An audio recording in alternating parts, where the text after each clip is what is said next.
একটা কথা আছে, যদি মনের মতন হয় তাহলে খুব ভালো, আর যদি মনের মতন না হয় তাহলে আরও ভালো। আরও ভালো কেন? কারণ যেটা তোমার মনের মতন হয় না সেটা তার মর্জিতে হয়, সেটা ইউনিভার্সের তোমার জন্যে প্ল্যান, সেটা ঈশ্বর তোমার জন্য ভেবে রেখেছে। আর ঈশ্বর কখনোই তোমার জন্যে খারাপ প্ল্যান করবে না। এটা শুধু কোনো ডায়ালগ নয়, এটা রিয়ালিটি। শুধু তোমাকে এটার উপরে বিশ্বাস করতে হবে, ঈশ্বরের উপরে বিশ্বাস করতে হবে, যেটা আমরা সাধারণত পারি না করতে। আজকে এমনই একটা গল্প তোমাদের আমি শোনাবো, যেটা শোনার পর তোমরা বুঝতে পারবে যে সত্যি উনি আছেন, আর যেটা তুমি দেখতে পারছো না সেটা উনি তোমার জন্য দেখতে পারছেন। উনি কখনোই তোমার খারাপ চাইবে না। আজকের গল্পটাকে শেষ অবধি শুনো, তোমরা অনেক প্রশ্নের উত্তর পাবে। তো চলো আর সময় নষ্ট না করে আজকের এই গল্পটা শুরু করা যাক।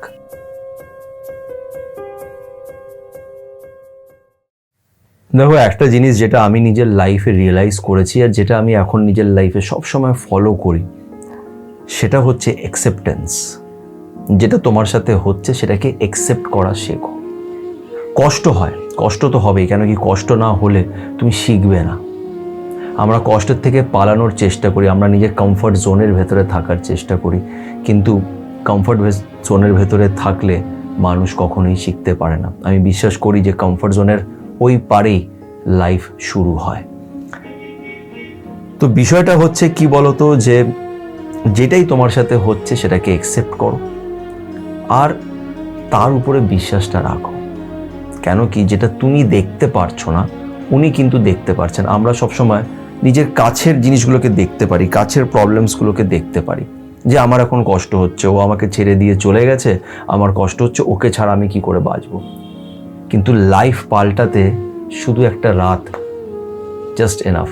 একটা রাতে পুরো সম্পূর্ণ লাইফ পাল্টে যায়। লাইফে একটা ডিসিশনে পুরো লাইফ পাল্টে যায়। তো আজকের গল্পটাও অনেকটা এরকমই। একটি ছেলে আমাকে প্রায় এখন দেখতে গেলে 1.5 বছর আগে আমি বলবো আমাকে ফোন করেছিল। তখন আমার আমার এই ফ্যামিলি মেম্বারটা অনেক ছোটই ছিল তখন, সাথে সুমন্ত। ওই সময় ও আমাকে ইনস্টাগ্রামে দেখে আমাকে কন্ট্যাক্ট করেছিল।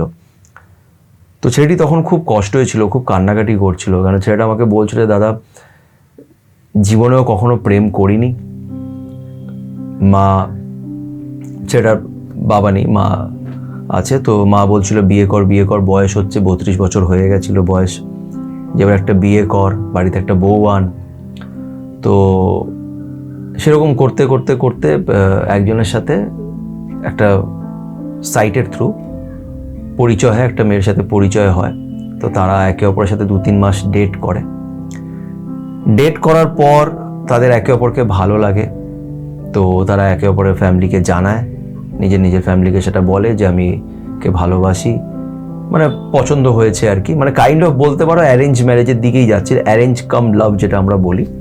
যে তারা যখন ডেটে গেছে তখন ডিসাইডই করে নিচ্ছে যে বিয়ে করব, বিয়ে করার জন্যই কিন্তু দেখা করছে, টাইম পাসের জন্য বা এমনি রিলেশনশিপে যাওয়ার জন্য নয়।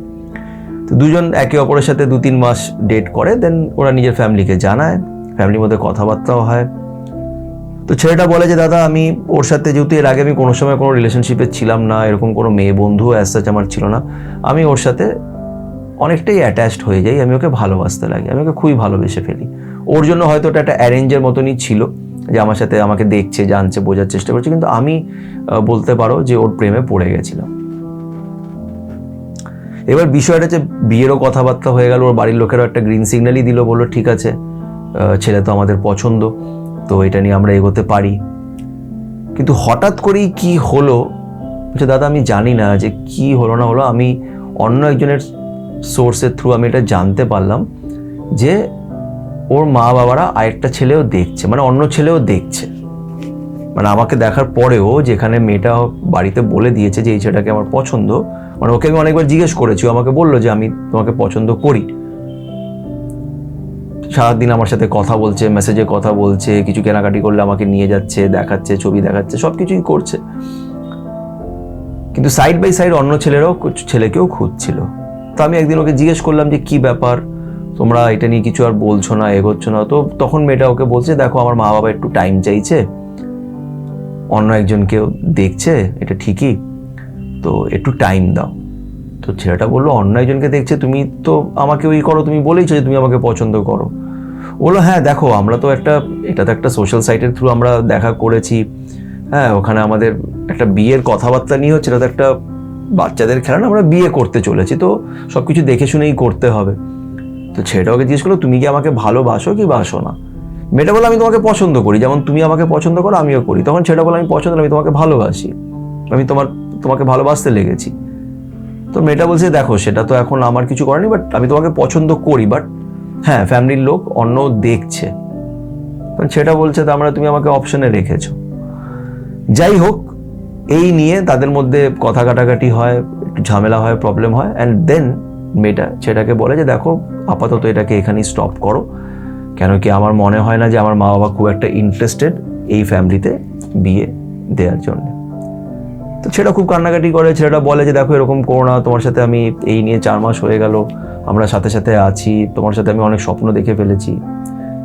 কিন্তু মেয়েটা শেষমেশ শুনলো না, এই রিলেশনশিপটাকেও ব্রেক করলো। এবার ছেলেটি আমাকে ফোন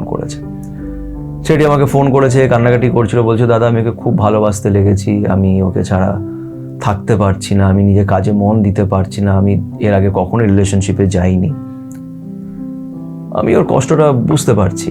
কিন্তু আমি ওকে এটাই জিজ্ঞেস করলাম যে তুমি যে বলছো তুমি ওকে ভালোবাসো, কি কারণে ভালোবাসো বলো? মানে ভালোবাসাটা তো চট করে হয় না, একটা সময় এরকম আসে রিলেশনশিপে যখন কোনো কারণ থাকে না। এই যে আমরা বলি না যে ভালোবাসা মানে হচ্ছে যে আমি যে তোমাকে কেন ভালোবাসি আমি সেটা জানি না, এই স্টেজটা আসতে সময় লাগে। এই স্টেজটা যখন আসে তখন কি হয়, যে সামনের মানুষটার মধ্যে হয়তো 10টা প্রবলেম আছে, ওর সাথে আমার অনেক ঝগড়া হয়, গালাগালি হয়, সব, তাও আমি ওর সাথে আছি, কেন আমি নিজেও জানি না। এটা হচ্ছে এরকম। আর এখানে একটা 4 মাসের সম্পর্ক, যেখানে আমি ছেলেটাকে জিজ্ঞেস করলাম যে তুমি আমাকে বলো যে তুমি যে মেয়েটাকে, তুমি যে ওকে ভালোবাসো, সেটা তুমি কিভাবে তোমার মনে হচ্ছে? বলে, না দাদা আমি সবসময় ওর কথা ভাবি। আমি বললাম, হ্যাঁ সেটা তুমি ভাববেই, তুমি তোমার জীবনে এর আগে কোনো রিলেশনশিপ হয়নি, হঠাৎ করে তুমি একটা রিলেশনশিপে পড়েছো, একটা মানুষ তোমাকে অনেকটা ইম্পর্টেন্স দিয়েছে, তোমাকে খুব ভালো ফিল করিয়েছে, তো তোমার তাকে তো ভালো লাগবেই। বলছে, হ্যাঁ দাদা সেটাই, ও আমার সাথে খুব ভালো করে কথা বলতো, খুব রেসপেক্টের সাথে কথা বলতো, তাই আমি ওকে ভালোবাসতে লেগেছি। আমি বললাম, সেটা ভালোবাসা হয় না, সেটা ভালো লাগা হয়। তুমি আমার সাথে খুব ভালো ব্যবহার করছো, আমাকে এত ইম্পর্টেন্স দিচ্ছ, সেটা হচ্ছে ভালো লাগা। ভালোবাসাটা তারপরে শুরু হয়।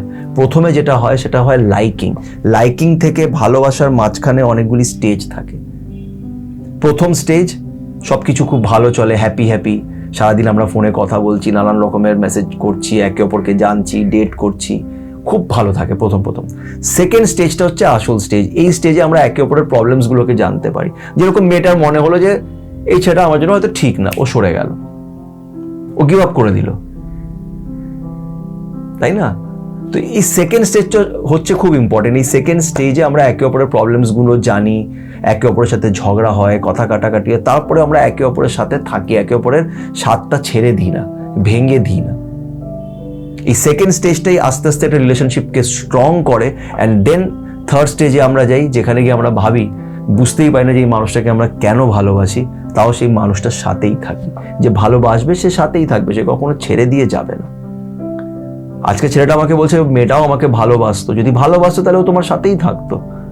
ওর মা বাবা অন্য ছেলে খুঁজতো, তুমি ভালো চাকরি করো, তোমার ভালো ফ্যামিলি, তোমাকে ছেড়ে অন্য কাছে যাচ্ছেই বা কেন, খুঁজছেই বা কেন, যখন ও তোমাকে সত্যি ভালোবাসে? তো তোমাকে তার উপরে বিশ্বাস করতে হবে। ওই ছেলেটা তখন বলছিল যে দাদা আমি মেয়েটাকে ছাড়া থাকতে পারবো না। আমি বললাম, দেখো থাকতে তো তুমি নিশ্চয়ই পারবে, তুমি না চাও বা তুমি চাও, যাই করো না কেন, ওই যে উপরে যিনি বসে আছেন উনি তোমাকে ঠেলে ঠেলে এগিয়ে নিয়ে যাবে। হবে ওটাই যেটা উনি চাইছেন, যেটা তুমি দেখতে পারছো না ওটা উনি দেখতে পারছেন।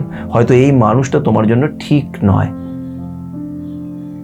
এই মানুষটা ঠিক নয়। তখন আমাকে জিজ্ঞেস করছিল, দাদা যদি ঠিক নয় তাহলে আমার লাইফে এসছে কেন?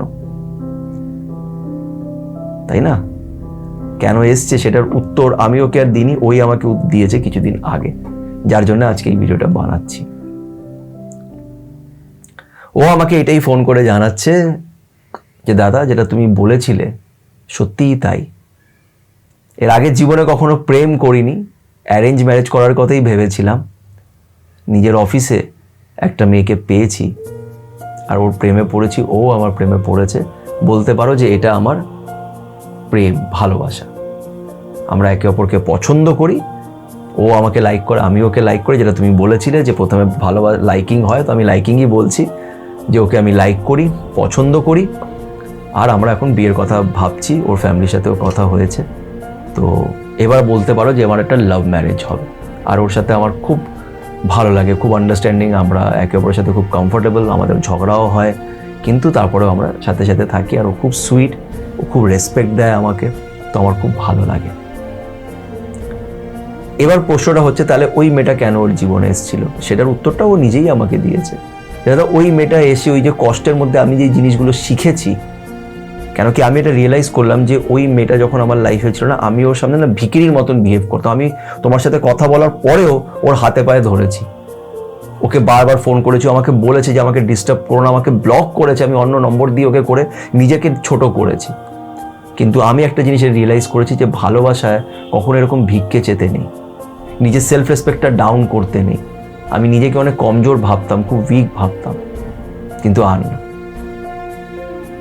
এই জিনিসগুলো ওর শেখা খুব দরকার ছিল, তার জন্যই মানুষটা ওর লাইফে এসেছিল। ঈশ্বর না আমাদের জন্য বেস্ট প্ল্যান করে, মনে রেখো, সব থেকে বেস্ট প্ল্যান উনি আমাদের জন্য করে। শুধু তোমাকে তার উপরে বিশ্বাস রাখতে হবে, যেটা হচ্ছে সেখানে তোমার যতটা করণীয় তুমি ততটা করো, তারপরে তুমি সারেন্ডার করে দাও, তার উপরে ছেড়ে দাও, আর কিচ্ছু করতে হবে না। যেটা তোমার করণীয় তুমি করো, তারপরে তার উপরে ছেড়ে দাও, বিশ্বাস করো, একবার তার উপরে ছেড়ে দেখো, উনি সেটাকে সব ঠিক করে দেবে। প্রবলেমটা এটাই যে আমরা তার উপরে বিশ্বাস করি না, আমরা নিজের মতন করে জিনিসগুলোকে করার চেষ্টা করি। না, পরীক্ষার আগে তোমার কাজ হচ্ছে পড়াশোনাটা করা। কোশ্চেন পেপার কি আসবে, কোশ্চেন পেপার কে বানাবে, তুমি গিয়ে কোশ্চেন পেপার বানাবে, এটা তুমি কখনোই করতে পারবে না। তাই পড়াশোনাটা করো, বাকিটা তার উপরে ছেড়ে দাও। উনি তোমার জন্য বেস্ট প্ল্যান বানিয়ে রেখেছে, মনে রেখো, এই কথাটায় বিশ্বাস করো। তো আশা করছি আজকের এই গল্পের থেকে তোমরা অনেক কিছু শিখতে পেরেছো। আমাকে অবশ্যই কমেন্ট করে জানিও তোমাদের কি মতামত। সবাই পজিটিভ থেকো, তার উপরে বিশ্বাস রেখো এবং ভালো থেকো।